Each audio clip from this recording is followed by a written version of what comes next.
I never should have married Vanessa. That's the thought that circles my mind these days, over and over again.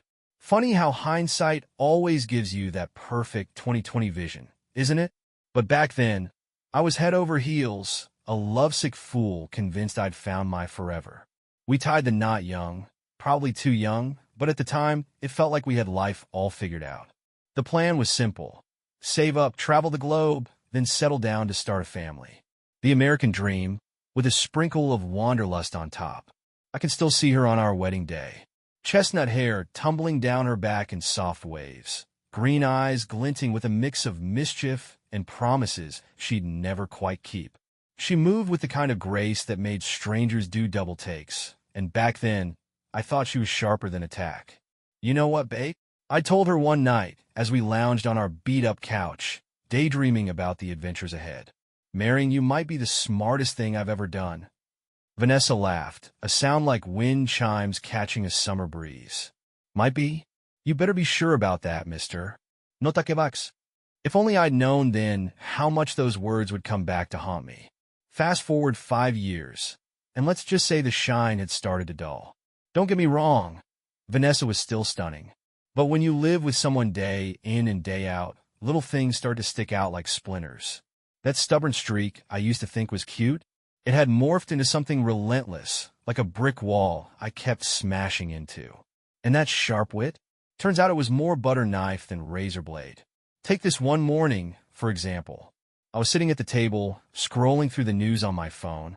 Hey, did you hear about that new study on climate change? I asked casually between sips of coffee. Vanessa shrugged, her full attention on spreading jam onto her toast with almost surgical precision. Why bother? It's all fake news anyway. Scientists are just in it for the grant money. I blinked, thrown completely off track. I don't think that's how it works, Ness. Well, that's your opinion, she replied with a tone that shut the conversation down cold. That was Vanessa in a nutshell. Once she latched onto an idea, no matter how ridiculous, there was no prying it loose. Facts didn't stand a chance. Still, we kept trudging along. Vanessa clawed her way up the corporate ladder at Horizon Dynamics, eventually landing a cushy position as a senior product manager. I kept my own career on the tracks, and together, we built the life we'd once dreamed about. Vacations in Europe, a house with a mortgage, and all the shiny trophies of so-called success. But then there was that day, the one that split everything wide open. I decided to surprise Vanessa at work with lunch, thinking maybe a spontaneous gesture would help reignite that old spark we'd both been pretending wasn't dead. The receptionist let me through with a knowing smile, and I made my way down the hall, takeout bag in hand. I rounded the corner to her office and froze. Sitting on her desk was an enormous bouquet of roses. Red ones, a dozen at least. My stomach twisted in slow, sickening knots as I approached, my eyes searching for a card. And there it was, nestled among the blooms like a tiny, sinister dagger. To my secret admirer, it read in a looping, elegant script, "Your beauty puts these flowers to shame." The word sucker punched me straight in the gut. I must have stood there for a long time, because Vanessa's voice finally sliced through the haze. "Oh, hey honey, what are you doing here?" I turned to find her standing in the doorway. She looked every bit the polished professional in her tailored blazer and sleek pencil skirt, but her eyes gave her away, a flicker of something she couldn't quite hide. Guilt? Panic? "Thought I'd surprise you with lunch," I said, holding up the takeout bag. "Looks like someone beat me to it with the surprises, though." Her gaze flickered to the flowers, then snapped back to me. A smile spread across her face, but it felt plastic, too stiff, too forced. "Oh, those! Aren't they gorgeous? I thought you sent them." Actually, the lie hung there, thick and heavy, almost choking the air out of the room. I set the takeout bag on her desk beside the incriminating roses. "Really?" I said, forcing a lightness I didn't feel. "That's funny, because I'm pretty sure I didn't send you flowers today. Or any day this week, for that matter." Her smile wavered. For just a split second, she faltered. Then she recovered, smoothing the mask back into place. "Oh, well, I just assumed. I mean, who else would send me flowers at work?" I leaned against her desk, arms crossed. "That's a great question, Ness. Why don't you think about it for a second? I'm sure the answer will come to you. The tension thickened like a storm cloud about to break. Her eyes narrowed, any pretense of innocence dropping away like a shattered pane of glass. What exactly are you trying to say? She shot back, her voice clipped and sharp. Who sent you these flowers, Vanessa? I asked, my voice flat but deliberate. Because we both know it wasn't me. For a long moment, we just stared at each other. I could practically see the gears grinding in her mind as she scrambled to come up with a way out of this mess. Finally, her shoulders dropped with a sigh. Look, can we not do this here? She murmured, glancing around nervously. Let's just grab the lunch you brought and talk about it somewhere else, okay? I wanted to push her, demand answers right then and there, but making a scene in the middle of her office wasn't going to help either of us. So, I exhaled sharply and nodded, scooping up the takeout bag. Fine, I said. Let's go.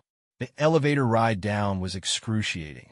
The silence between us stretched thick and suffocating, broken only by the faint hum of the machinery.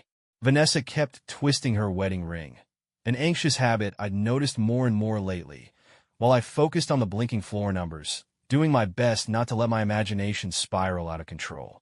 The elevator dinged cheerfully as the doors opened, a sound that felt absurdly out of place given the tension between us. Without a word, we walked to a nearby park, settling onto a bench under a wide, shadowy oak tree. I unpacked the sandwiches, the familiar smell of roasted turkey and fresh bread suddenly seeming out of sync with the bitterness swirling in my stomach. All right, I said, handing Vanessa her lunch. Let's hear it. She took a small, hesitant bite of her sandwich, chewing far too slowly, clearly stalling for time. Finally, she swallowed and spoke.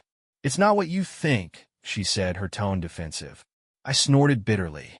And what exactly do I think, Vanessa? Because right now, I'm picturing my wife getting flowers from some mystery guy and then lying about it. Am I close? It's not like that, she snapped, the edge in her voice sharper now. They're from a client, okay? Derek Langston. He's enthusiastic about the project I'm working on. I raised an eyebrow, disbelief dripping from every word. Enthusiastic enough to send red roses to a married woman? That doesn't sound like business to me. Vanessa's cheeks flushed as she quickly looked away. It's just business, all right? He's buttering me up, hoping for a better deal. That's all there is to it. I wanted to believe her. God, how I wanted to believe her, but the way she couldn't quite meet my eyes screamed that there was more to this story. And you didn't think to mention this little detail to your husband? I pressed, my voice steady but firm. Because I knew you'd react like this, she shot back, her tone rising. You always get so jealous, so possessive. I can handle myself. You know, I don't need you breathing down my neck, policing every interaction I have at work. The accusation stung, maybe because there was some truth to it. I had always been the more protective one in our relationship, but this wasn't about jealousy. This was something else, something that felt much darker. I'm not trying to police you, Vanessa, I said, softening my tone. I just want honesty. That's not too much to ask from my wife, is it? For a fleeting moment, her shoulders sagged, and I caught a glimpse of the woman I'd married, vulnerable and real. But the moment passed just as quickly, the walls going back up. You're right, she said, her voice carefully measured now. I should have told you. It won't happen again. We ate the rest of our lunch in uneasy silence. The half-eaten sandwiches sat between us like symbols of our ruined appetites, but the damage had already been done. As we walked back to her office, Vanessa reached for my hand. Her touch was tentative, uncertain. We're okay, right? She asked softly, her voice betraying just a hint of doubt. I squeezed her hand, forcing a smile and shoving down the gnawing suspicion in my gut. Yeah, I said, though the word felt hollow. We're okay. But as I watched her disappear back into the sleek glass building, I couldn't shake the nagging feeling that something had shifted irreversibly between us. The trust that had once been the cornerstone of our marriage now felt cracked, unstable. I didn't know it yet, but that was only the first fissure in a foundation about to crumble. 3 weeks later, I found myself tugging at the stiff collar of a dress shirt that felt 2 sizes too small. The annual Horizon Dynamics Christmas party was in full swing. Fake tinsel, watered-down drinks, and forced cheer everywhere I turned. Vanessa had insisted I come along, saying it would be good for me to mingle with her coworkers, though I had a sneaking suspicion she just didn't want to go alone. I stood in the corner, nursing a sad gin and tonic while my eyes scanned the crowded room, searching for my wife. That's when I saw him, Derek Langston. Even from across the room, he was trouble. Tall, polished, with that annoyingly perfect jawline and the kind of charm that seemed to draw people toward him like moths to a flame. And right now, the flame he was gravitating toward was Vanessa. I watched as he sauntered up to her, his hand lingering a little too long on her lower back as he leaned in to whisper something. Vanessa's head tilted back, and she let out a laugh. One of those big, open laughs she used to save just for me. And just like that, something inside me cracked. I felt my jaw tighten, an involuntary reaction I couldn't quite control. "You might want to take it easy on that glass there, Tiger," a voice teased beside me. I turned to find Lindsay, one of Vanessa's work friends, watching me with a mix of concern and faint amusement. "Sorry," I muttered, realizing I'd been clutching the tumbler like it was keeping me afloat. I loosened my death grip and forced a smile, just soaking up the holiday spirit.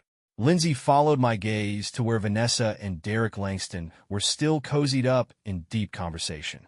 A knowing expression flickered across her face. "Ah," she said, her tone laced with understanding. "I see you've noticed our office Casanova." "You know him?" I asked, forcing my voice to sound casual. Lindsay snorted, her lips curling into something between amusement and distaste. "Everyone knows Derek. He's got a reputation. Let's just say that." "Oh," I prompted, curiosity and dread twisting together in my gut. She leaned in slightly, lowering her voice. "He's not exactly picky when it comes to where he directs his attention.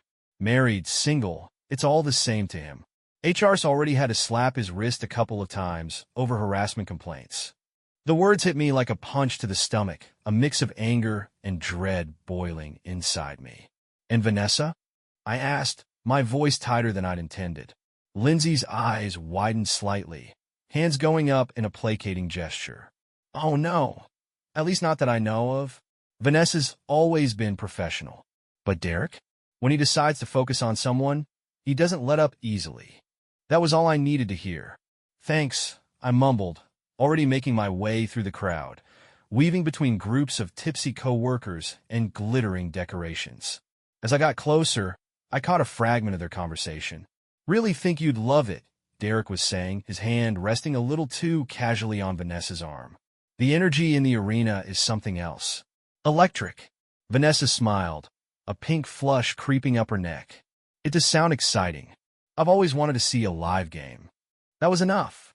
I cleared my throat loudly as I closed the distance, making both of them jump. "Hey there," I said, sliding an arm around Vanessa's waist in a gesture that was equal parts possessive and pointed. "Having fun?" Vanessa's eyes widened slightly, but she recovered quickly. "Oh, honey, there you are. I was just telling Derek how much I wanted you to meet him." Derek turned toward me with the kind of practice charm that probably won him more deals than he deserved. "Derek Langston," he said, extending a hand. "Pleasure to finally meet you. Vanessa's told me so much about you." I shook his hand a little harder than necessary. "Funny," I replied, my voice smooth. "She hasn't mentioned you at all." For a moment, an awkward silence hung between us, broken only by the tinny sound of Jingle Bell Rock playing faintly in the background. "So, Derek," I said, keeping my tone deceptively light, "Vanessa tells me you're quite the hockey fan." Derek's face lit up like a kid on Christmas morning. "Oh, absolutely. There's nothing like a live game. The speed, the energy, it's incredible." I nodded, pretending to consider it. "Sounds great. We should all go sometime. You, me, Vanessa, and your wife. A nice double date." Derek's smile faltered just slightly, but he recovered quickly. "Well, Sandra's not really into sports," he said, his voice carefully casual. "And Vanessa mentioned you weren't much of a hockey fan either." I turned slowly to Vanessa, raising an eyebrow. "Did she now? That's funny. I don't remember ever discussing my feelings about hockey with you, Vanessa." Her face went pale, the flush from earlier draining away as her eyes darted between Derek and me. "I must have misunderstood," she stammered. I thought you'd said once you didn't like it. No, irrapliaculi. Pretty sure I've never said that. The tension in the air was thick, the conversation suddenly teetering on the edge of something much uglier. Derek, sensing the shift, took a step back. I should probably go mingle, he said, flashing a practiced smile that didn't quite meet his eyes. It was nice meeting you. As he retreated, I turned to Vanessa, my voice low and sharp. What the hell is going on here? At least she had the decency to look embarrassed. It's not what you think, she said quickly, her voice almost pleading. Derek's just been going through a rough patch with his wife. We've been talking, that's all. Talking, I hissed, leaning closer. About my supposed hatred of sports? About how much you'd love to go to a game with him. That's what passes for casual conversation now. You're blowing this way out of proportion, she shot back, her embarrassment giving way to that familiar, defensive anger. I'm allowed to have male friends, you know. Friends don't send each other secret admirer flowers. I retorted, my voice cold. Her eyes flashed, her anger burning brighter now. God, you're so controlling sometimes. I can't even have a simple conversation without you getting jealous and possessive. I'm not being possessive, I said, forcing my voice to stay low even as the frustration bubbled beneath the surface. I'm asking you to stop acting like you're single when you're married to me. Vanessa crossed her arms, her chin lifting defiantly. Or what? She challenged, her voice sharp. I met her gaze, steady and unflinching. Or I walk, I said evenly. It's that simple, Vanessa. I won't be made a fool of. For just a moment, I saw something flicker in her eyes. Fear, regret, maybe even guilt. But just as quickly, it was gone, replaced by that icy mask she'd perfected over the years. Vanessa's cold fury slammed into me like a slap. You know what? She spat, yanking her arm from my grasp. I need some air. I stood there, watching her storm off into the crowd, leaving me stranded in a sea of holiday cheer that suddenly felt cheap and hollow.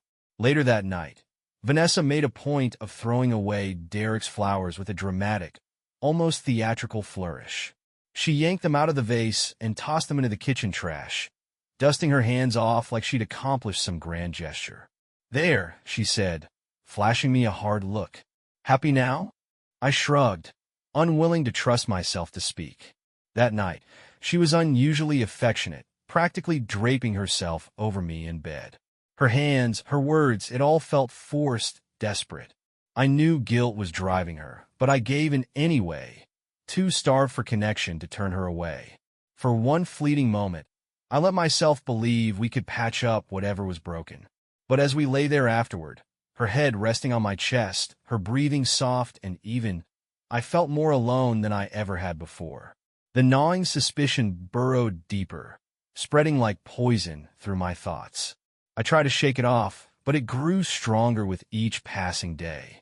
Soon, I found myself checking Vanessa's phone while she was in the shower, scrolling through her emails with trembling hands.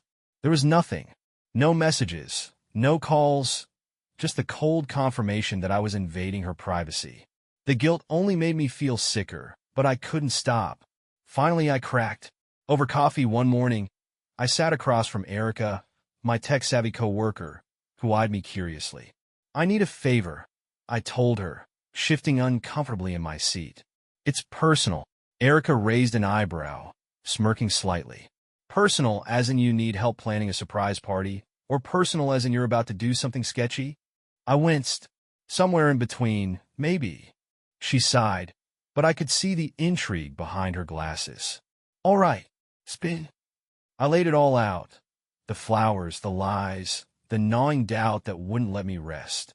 I watched as her expression morphed from curiosity to concern and, finally, a faint flicker of pity. GPS trackers, she said after a beat. Tiny, discreet, and accurate. You can hide them in a car, and they'll send real-time locations straight to your phone. My stomach churned at the thought, but I found myself nodding anyway. How soon can you get them? 2 days later, I was crouched beside Vanessa's car in the pre-dawn darkness, my breath fogging the air as I fumbled with the tiny device. I secured it beneath her rear bumper, the metallic click echoing like a death knell in my ears. That evening, I repeated the process on Derek's car, timing it perfectly with his weekly squash game at the gym. For an entire week, nothing happened. The dots on my phone moved predictably, work, home, errands, so mundane it made me feel ridiculous. I started to think I'd gone too far, ashamed of how far my paranoia had driven me. Then came Tuesday afternoon. Both dots suddenly stopped, converging at a location I didn't recognize. My pulse thudded in my ears as I zoomed in on the map. Ironwood Smokehouse. I stared at the screen, praying the dots would separate, that this was all some wild coincidence. But they stayed there, together, for over an hour. That evening, Vanessa breezed through the front door, her cheeks pink from the crisp autumn air. "Hey, babe," she called, shrugging off her coat. "Sorry I'm late. Got caught up in a meeting." I looked up from my laptop, forcing my expression to stay neutral. "No problem. How was your day?" She shrugged, her voice breezy as she rummaged through the fridge. Same old, same old. Endless meetings, paperwork, you know how it is." I nodded, my gaze catching on the faint, dark stain on the collar of her white blouse. "You eat at the cafeteria today?" Vanessa froze for half a second before answering, her voice just a touch too casual. "Yeah, why?" "No reason," I said, keeping my tone light. "Just curious." She turned, yogurt in hand, and caught me staring. "What?" she asked, forcing a laugh. "Do I have something on my face?" "Not your face," I replied, stepping closer. I reached out, brushing my thumb against the stain. "Looks like barbecue sauce." The color drained from her face, her smile faltering. She glanced down at the stain as if noticing it for the first time. "Oh, that I must have splashed something at lunch. Clumsy me." "Funny," I said, my voice calm but deliberate. "Didn't know the cafeteria served barbecue." Her eyes darted to the side, avoiding mine. They're testing out new menu items," she stammered. "Look, what's with the third degree?" I took a deep breath, steadying myself. "I know you had lunch with Derek today, at the Ironwood Smokehouse." Her face went pale, then flushed red in an instant. Her voice dropped to a hiss. "You're spying on me now? What did you do? Put a tracker on my car or something?" The fact that she jumped straight to the truth confirmed everything I'd feared. "So, you're not even going to deny it?" I shot back. "Lunch together?" Vanessa snapped, throwing her hands in the air. "You're acting like a crazy person." "Am I?" I shot back, my voice tight with frustration. "Because from where I'm standing, my wife is sneaking around with another man and lying to my face about it. Tell me, Vanessa, what part of that should I be okay with?" She deflated slightly, running a hand through her hair. "It's not like that. We're just friends." "Friends?" I repeated bitterly. "Friends don't lie to their spouses about where they're spending their time. Friends don't send each other secret admirer flowers. And friends sure as hell don't act like they need to hide their relationship." Vanessa's eyes flared with anger. "I'm hiding it because I knew you'd react like this. You're so damn insecure, so controlling. I can't even have a male friend without you losing your mind." "This isn't about control, Vanessa," I said, my voice steady even as my insides churned. "This is about trust. And right now, I don't trust you. You've given me no reason to."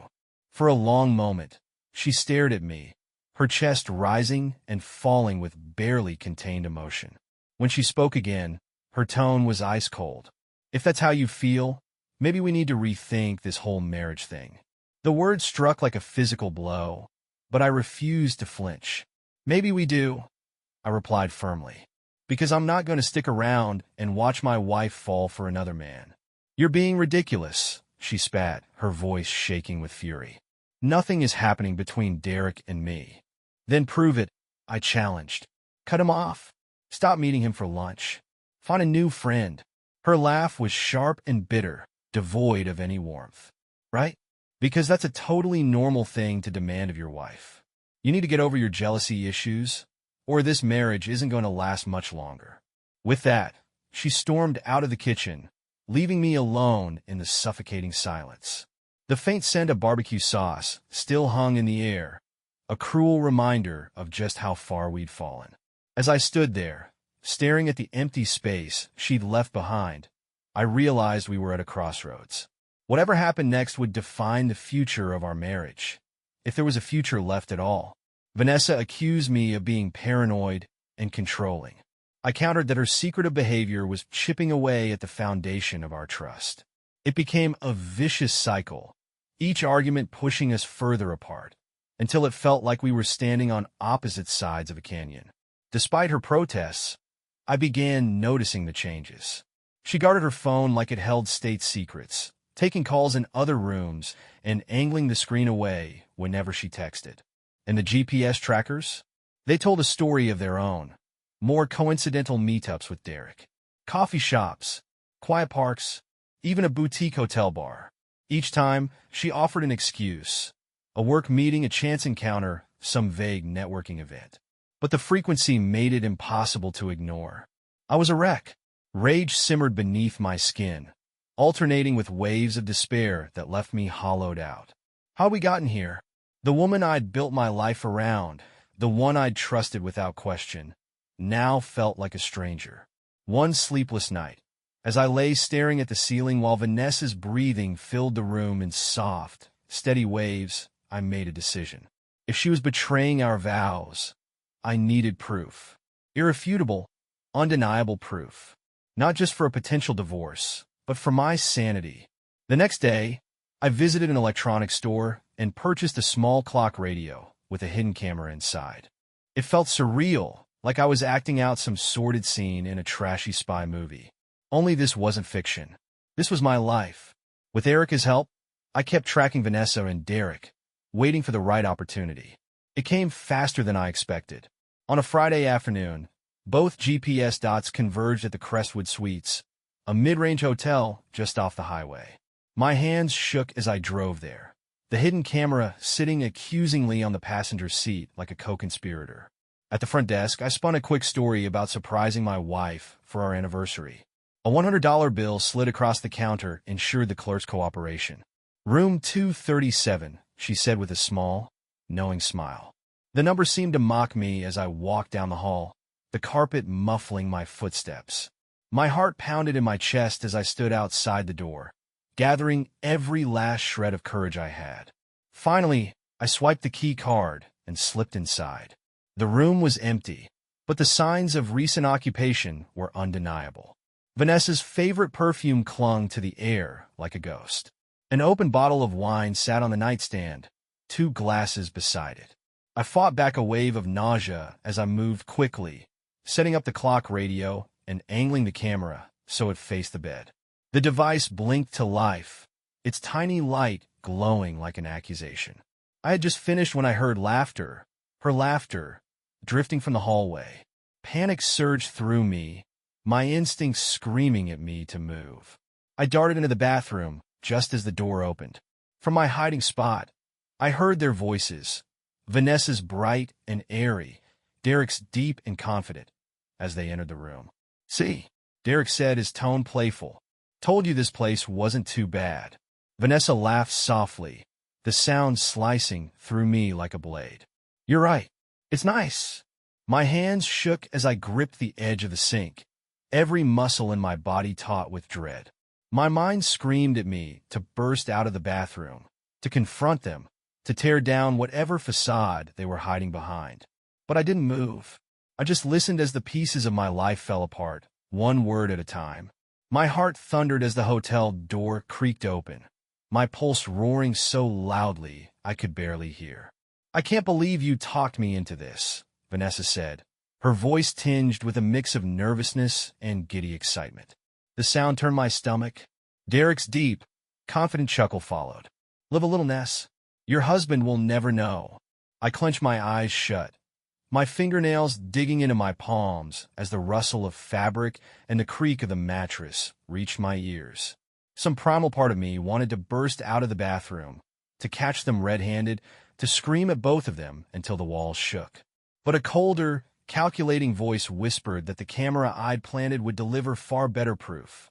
Undeniable, unforgiving evidence. I stayed frozen, each second stretching into an agonizing eternity, until the sound of running water broke through. The shower. That was my chance.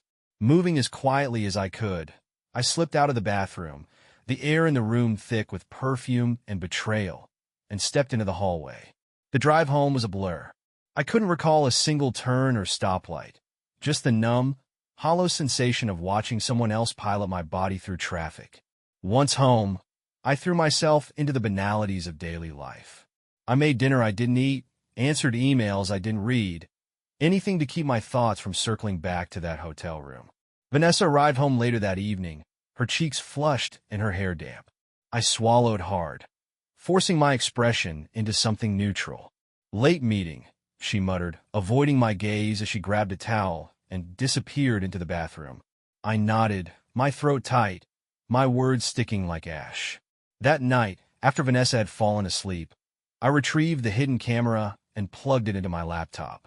I forced myself to sit there as the footage began to play, my hands clammy against the keyboard. The screen confirmed every dark suspicion I tried to push away. There they were, Vanessa and Derek, entwined on the hotel bed, laughing, kissing, tearing apart everything we'd built together. And then came the part that made my stomach turn even more. Between bouts of laughter, Derek said something about an agreement, some legal nonsense Vanessa had apparently signed. "It'll never hold up in court," he assured her smugly. The screen froze as I slammed the laptop shut, ball rising in my throat. My mind was made up. There would be no yelling, no dramatic confrontations or tearful apologies. Vanessa had made her choice, and now I was going to make mine. The next morning, I casually floated the idea over breakfast. "You know," I said, keeping my voice light, "we should update our wills. Just in case, life happens." Vanessa raised an eyebrow, halfway through buttering her toast. "Our wills? That's random."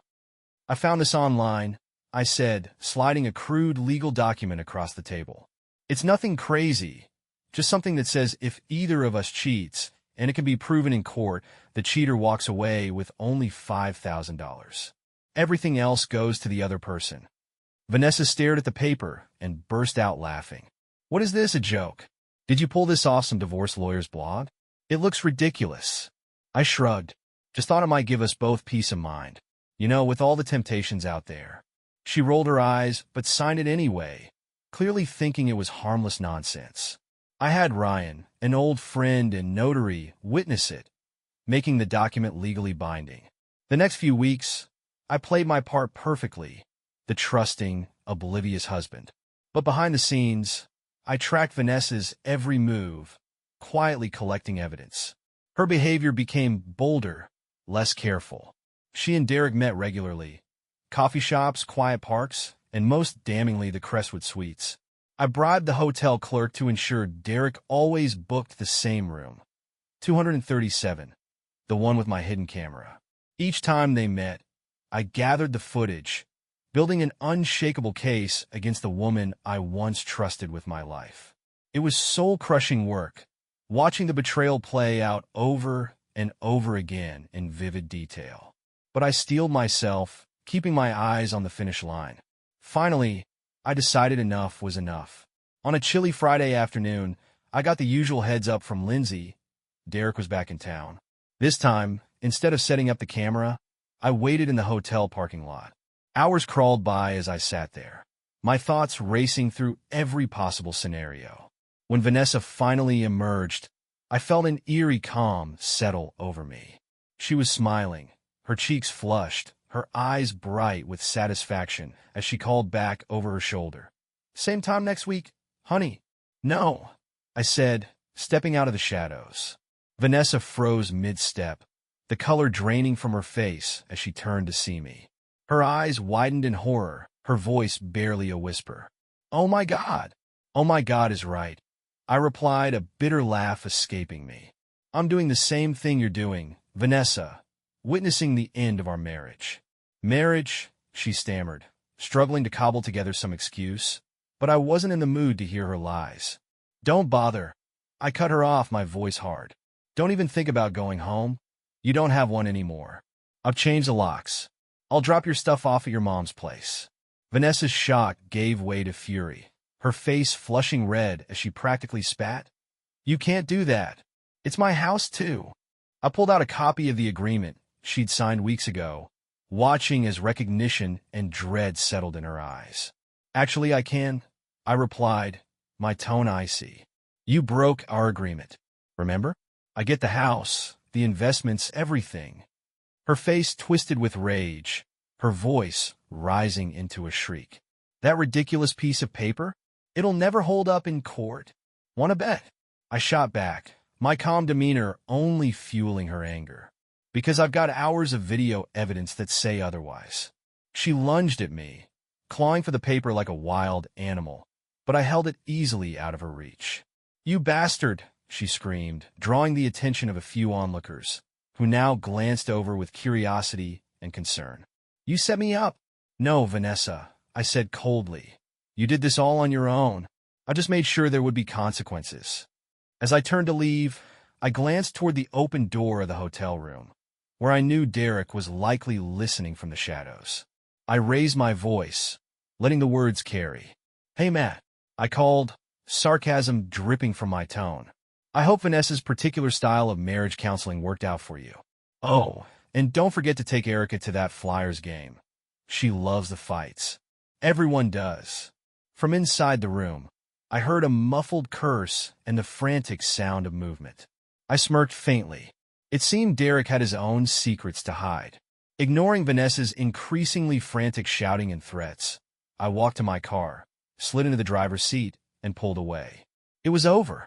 In the weeks that followed, Vanessa tried everything to fight the agreement. She hired a lawyer, threatened to take me to court, and called me every name in the book. But between the ironclad contract and the mountain of video evidence I'd collected, her lawyer eventually advised her to cut her losses. She left with her $5,000, nothing more. Her reputation, though, that was in tatters. Word spread quickly at her office, and Derek didn't fare much better. His wife, Erica, found out about the affair soon after and left him, too. Last I heard, Derek and Vanessa had shacked up together, but it didn't last long. Turns out relationships built on a foundation of lies and betrayal have a way of collapsing in on themselves. Poetic justice, I suppose.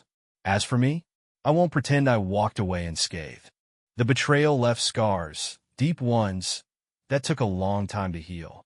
Trusting anyone again felt impossible for a while. But now, as I sit in the quiet of the house Vanessa and I once shared, I feel something I haven't felt in years, peace. I'm not angry anymore. I'm not even sad. I'm just free. Free of the lies, the constant suspicion, the crushing weight of doubt. Losing my marriage was painful, no question about it, but what I gained was far more valuable, the truth. Some people might say I went too far, that I should have confronted Vanessa at the first sign of trouble, that I should have handled it differently. Maybe they're right, but when your whole world is crumbling around you, when desperation claws at your throat, you do what you have to do to survive. And I survived.